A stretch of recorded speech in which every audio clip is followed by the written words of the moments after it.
اگر کسی شخص کا رمضان میں انتقال ہو جائے تو کیا وہ جنتی کہلائے گا؟ حضرت سیدنا عبداللہ ابن مسعود رضی اللہ عنہ سے روایت ہے، نبیوں کے سلطان رحمت عالمیان صلی اللہ علیہ وآلہ وسلم کا فرمان جنت نشان ہے، جس کو رمضان کے وقت موت آئی وہ جنت میں داخل ہوگا، اور جس کی موت یوم عرفہ یعنی 9 ذی الحجۃ الحرام کے وقت آئی وہ بھی جنت میں داخل ہوگا، اور جس کی موت صدقات دینے کی حالت میں آئی وہ بھی داخل جنت ہوگا۔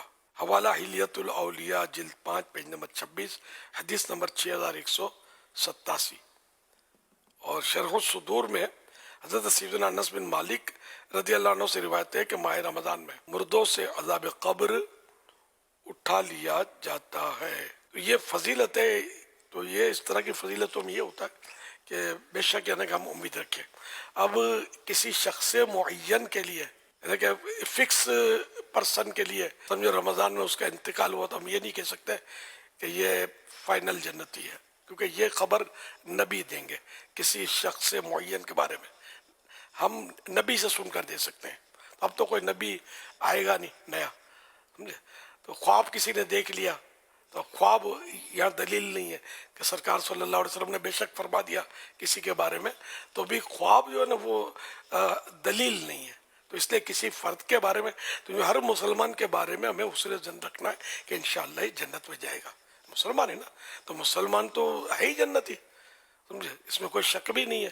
نعوذ باللہ اگر گناہوں کی وجہ سے جہنم میں عذاب میں مبتلا کیا بھی گیا، خاتمہ ایمان پر ہوا تھا، بالآخر وہ جنت میں تو جائے گا نا۔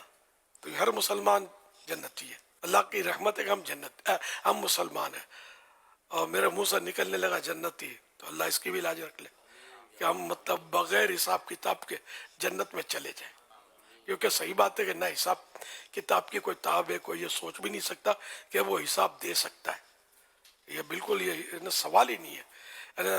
یہ کہ جس کا حساب ہوا نا وہ مرا، سمجھو، تو اب کہاں دے سکتے ہیں ہم؟ دنیا بھی حساب نہیں دے سکتے کہ مطلب کوئی یعنی کہ ہماری پکڑ کرے اور سوال جواب کرے ہمارے سمجھو کردار کے بارے میں، تو اب عام آدمی کے سامنے تو ہم وہ اس کو ہٹی دے دیں، چکر دے دیں گے، کہ اللہ پاک کی بارگاہ میں تو سب اس پر تو روشن ہے۔